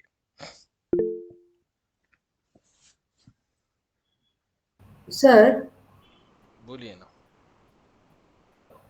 सर अभी भी कुछ कंपनीज है ना जो ट्रेडिशनल मेथड से ही चल रही होगी, तो हाँ वहां चल पे रही जब ना, ये दो, दो चल रही है। तो जब ये दो जब रिक्वायरमेंट चलता है तो बाकी टाइम वो वाकई में आइडल होते हैं या मतलब उनके पास दूसरे प्रोजेक्ट्स आते हैं तो वो काम करते रहते हैं? देखो अभी कैसा होता है हमेशा, अभी वो डिपेंड करता है कंपनी टू कंपनी। ओके, हर एक कंपनी का अपना अपना काम करने का तरीका है। ओके, कोई कोई कंपनी क्या करेगी, बीए वाले लोग हैं यहाँ पे, इन्होंने 2 मंथ में काम कंप्लीट कर दिया, तो इनको आई बैंक के प्रोजेक्ट से दूसरे प्रोजेक्ट पे शिफ्ट करेंगे। कोई कोई कंपनी क्या करेगी, इनको यही रहने दो। ओके, आगे जाके उनका काम हो सकता है। तो ये कंपनी टू कंपनी डिपेंड करेगा कैसे आप एडजस्ट करते हो अपने रिसोर्सेस। Okay, right. कोई कोई कंपनी क्या करेगी, बोलेगी 2 मंथ इनको यहाँ पे काम करने दो और 1 मंथ का बफर दे दो, कुछ लगा और चेंजेस मॉडिफिकेशन तो, और 3 महीने के बाद इनको दूसरे प्रोजेक्ट पे डालो, ट्रांजिशन करो इनका। ओके, तो ये डिपेंड करता है कंपनी टू कंपनी। लेकिन ये मॉडल पहले बहुत यूज होता था, लेकिन अभी अजाइल ने इसका प्लेस लिया है। अजाइल में बहुत फ्लेक्सिबिलिटी है, कल हम अजाइल मॉडल के बारे में पूरी चीजें देखेंगे। ओके, जिसमें क्या क्या फ्लेक्सिबिलिटी है और किस तरीके से ये दोनों के लिए win win situation create sir करता है। एक मिनट मैं कंप्लीट करता हूँ, फिर आपके जितने भी क्वेश्चन है पूछो। एसेंचर के लिए, आई बैंक के लिए और आपके जो भी इंजीनियर्स है ना, सबके लिए विन विन सिचुएशन क्रिएट करता है अजाइल मॉडल। इसलिए अब अभी ज्यादातर कंपनी अजाइल मॉडल को फॉलो करती है, लेकिन ऐसा कुछ नहीं है, कुछ कुछ सॉफ्टवेयर डेवलप करने के लिए कंपनीज ये मॉडल का भी यूज करती है। बोलो नेक्स्ट क्वेश्चन।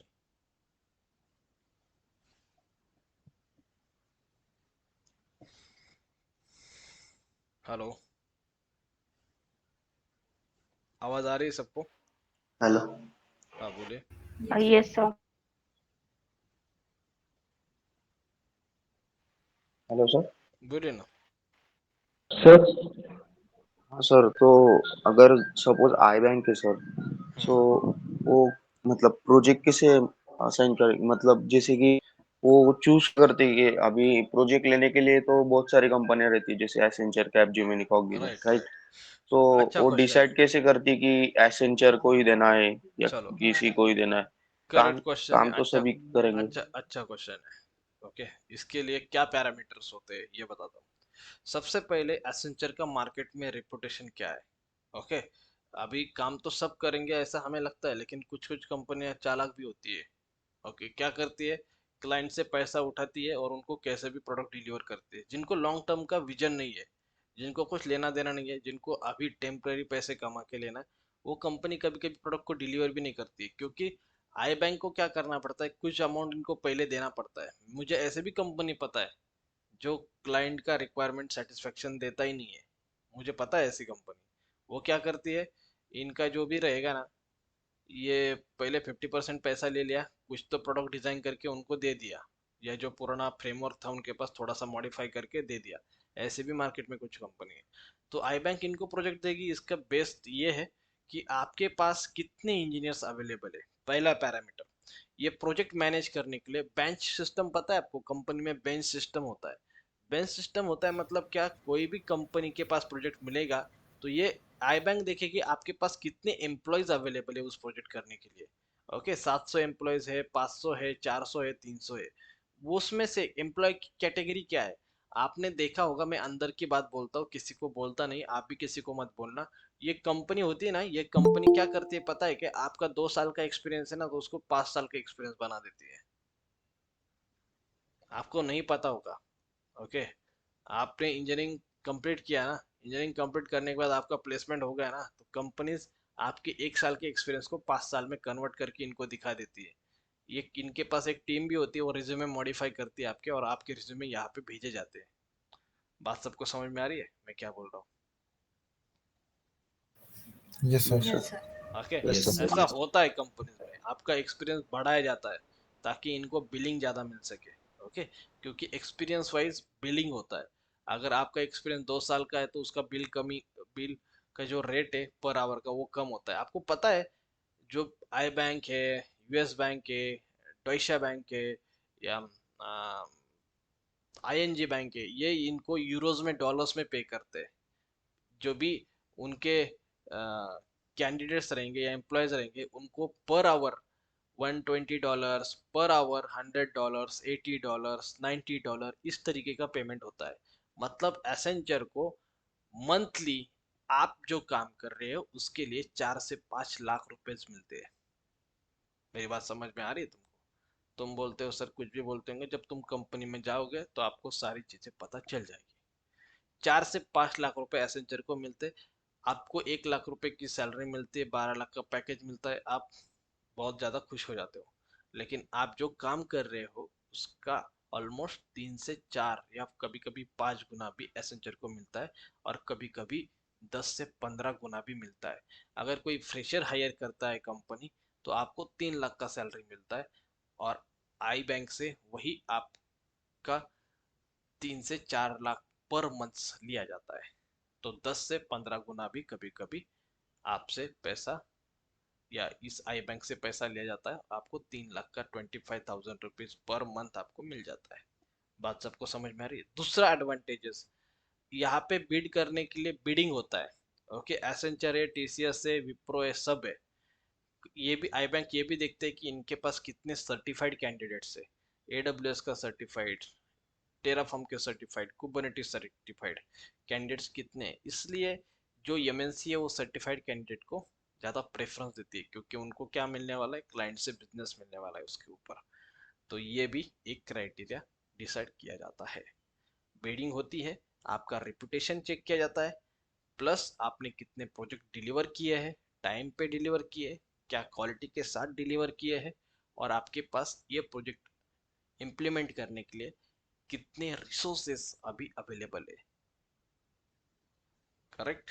किसी को डाउट है, किसी का क्वेश्चन है तो बोलिए।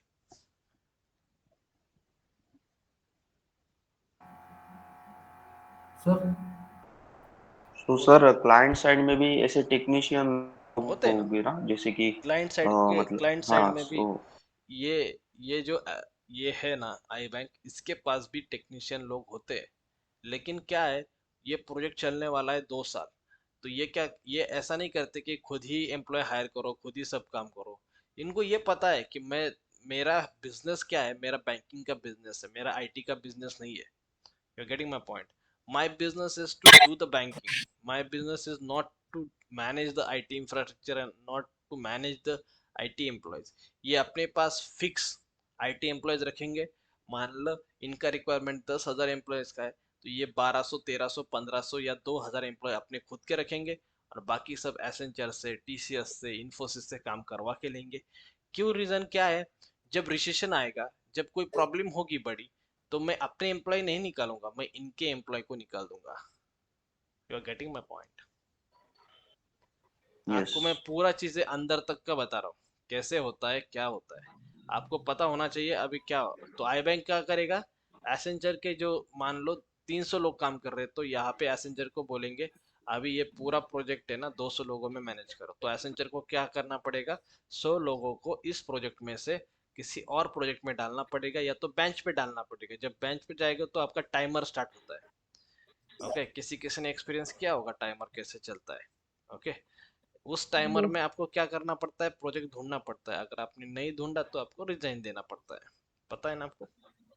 तो ये सब आईटी में होता है। बहुत सारी चीजें आगे जाके मैं आपको इन एंड आउट सारी चीजें बताऊंगा, किस तरीके से मैनेज होता है, क्या होता है, आपको कैसे बिहेव करना है, कैसे लॉन्ग टर्म तक अपना जॉब सर्वाइव करना है। ये सारी चीजें बताऊंगा धीरे धीरे धीरे धीरे, slowly slowly slowly slowly. Okay, अभी तो ये समझ लो एसेंचर को बीट कैसे मिला आई बैंक से, आई बैंक ने एसेंचर को क्यों चूज किया, उसके क्या पैरामीटर थे, फिर एसेंचर ने वाटरफॉल मॉडल का यूज करके ये प्रोजेक्ट का डिलीवरी कैसे दिया। ओके, फिर इसमें क्या प्रॉब्लम होते थे, क्या इश्यूज होते थे, ये सब हमने यहाँ पे डिस्कस किया। ये इसमें से कोई भी एक स्टेप कभी भी ब्रेक हो सकता है। ब्रेक होने के लिए मान लो बीए लोग है 10, 10 में से 3 लोगों ने रिजाइन किया, 4 लोगों ने रिजाइन किया ओवर बर्डन की वजह से, तो इनका ये ड्यूरेशन हिल जाएगा। 2 मंथ्स का ड्यूरेशन है, इसमें प्रॉब्लम आ गई। ओके, अगर आप यहाँ पे पूरे इंफ्रास्ट्रक्चर की बात करते हो, ये पूरा इंफ्रास्ट्रक्चर क्लाउड पे, तो जो भी इंफ्रास्ट्रक्चर रेडी हो रहा है आजकल, तुम देखोगे DevOps क्लास वाले AWS तो सिखा देते हैं, लेकिन आपको एक टूल नहीं सिखाते हैं जिसका नाम होता है टेराफॉर्म। ओके, टेराफॉर्म के बिना आप AWS के ऊपर काम ही नहीं कर सकते। मैं हर बार बोलता हूँ, कोई बोलेगा sir I have 2 years of experience in AWS बस I didn't work on Terraform, इसका मतलब है उसने कहीं तो यूडेमी से कोर्स किया है, कहीं तो यूट्यूब से कोर्स किया, या किसी कोचिंग क्लास में कोर्स किया है। आपको टेराफॉर्म का इन डेप्थ नॉलेज होना चाहिए, क्योंकि इंफ्रास्ट्रक्चर जो भी रेडी होता है वो टेराफॉर्म से ही होता है। Either it will be AWS cloud, Azure cloud, GCP cloud. Okay, तो आपके पूरे सिलेबस का सबसे इंपॉर्टेंट टूल है टेराफॉर्म, क्योंकि क्लाउड के ऊपर आप काम करने वाले तो टेराफॉर्म। आपके इसमें 3 सेशन से बड़े बड़े 3 चंक से, पहला है बेसिक, ये जो चल रहा है हमारा वो बेसिक अंडरस्टैंडिंग हम क्लियर कर रहे हैं। ओके, 22 डेज, कितने 22 डेज हम अपना बेसिक ही क्लियर करके लेंगे। जो बेस है वो क्लियर करेंगे, फाउंडेशन पक्का करेंगे पहले, फिर उसके बाद AWS सीखेंगे, और फिर AWS के बाद हम सीखेंगे DevOps। ओके, तो DevOps का टूल है टेराफॉर्म। किसका टूल है? DevOps का टूल है। लेकिन AWS के ऊपर कोई भी डिप्लॉयमेंट करना है, या AWS की कोई भी रिसोर्स क्रिएट करना है, या सर्विस यूज करना है, तो वो यूज होगी टेराफॉर्म के थ्रू ही। मतलब टेराफॉर्म का इतना वेटेज है, और मार्केट में एक ऐसा है कि टेराफॉर्म का एक कंप्यूटर तो है, लेकिन टेराफॉर्म 95% यूज होता है मार्केट में, जिसका स्ट्रॉन्ग कॉम्पिटिटर अभी मार्केट में अवेलेबल नहीं है। इसलिए ये टूल सबसे इम्पोर्टेंट है। और आपका AWS और DevOps इंजीनियर जो रहेंगे, जिसको टेराफॉर्म आता है, ये किसी डेवलपर को नहीं आता है, ना किसी को आता है, इसलिए आपका ज़्यादा डिमांड है। क्योंकि ये पूरा जो सर्वर्स दिख रहे हैं, back and, front end, database, ये सब आप टेराफॉर्म का यूज करके ही क्रिएट कर रहे हो। ओके, मैंने बहुत सारे क्लासेस देखे हैं जिसमें ये नहीं पढ़ाया जाता है, या पढ़ाया जाता है तो रिसोर्स क्रिएट करके दिखाए जाते हैं। एक्चुअल में आपको ये पता होना चाहिए how to use this Terraform in the organisation. Okay, 4 resource create करना मतलब टेराफॉर्म का नॉलेज लेना नहीं होता है। ओके, आपको ये पता होना चाहिए कि एक्चुअल में ऑर्गेनाइजेशन में टेराफॉर्म कैसे यूज होता है। Okay, so that's it all about this session. किसी के कुछ डाउट्स है, किसी का कुछ क्वेश्चन है तो पूछिए।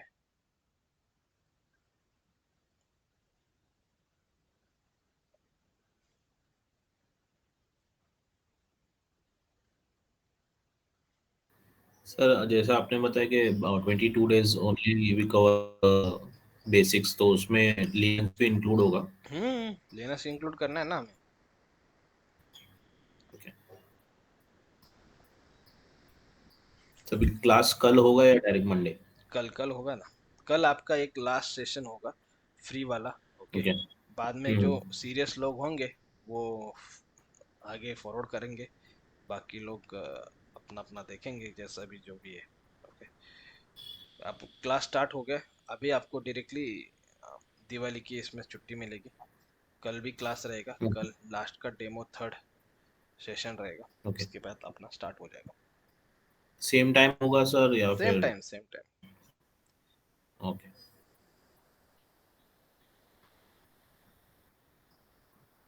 सर हम इस पूरी क्लास में कौन सा डेवऑप्स सीखने वाले हैं सर?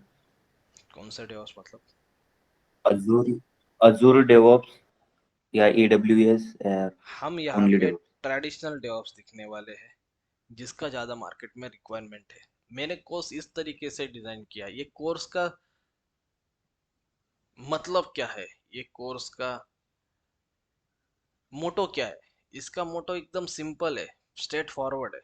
आपको जॉब लगे, और आपकी अगर एग्जिस्टिंग जॉब चल रही है, तो आपको स्विच करने में हेल्प हो, यही इस कोर्स का मोटो है।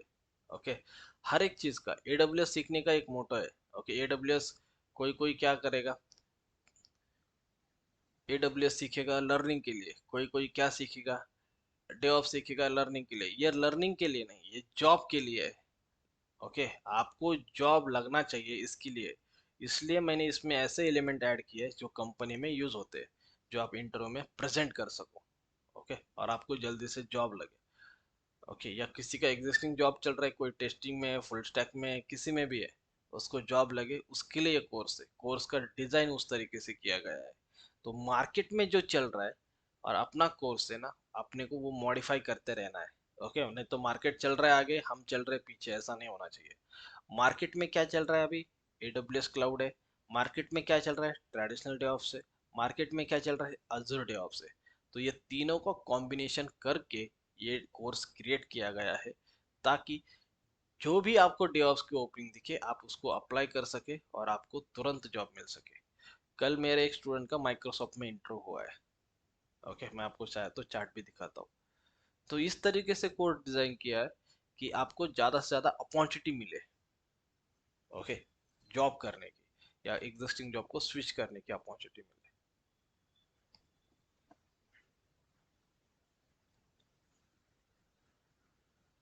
मैं रिकॉर्डिंग को स्टॉप करता हूँ।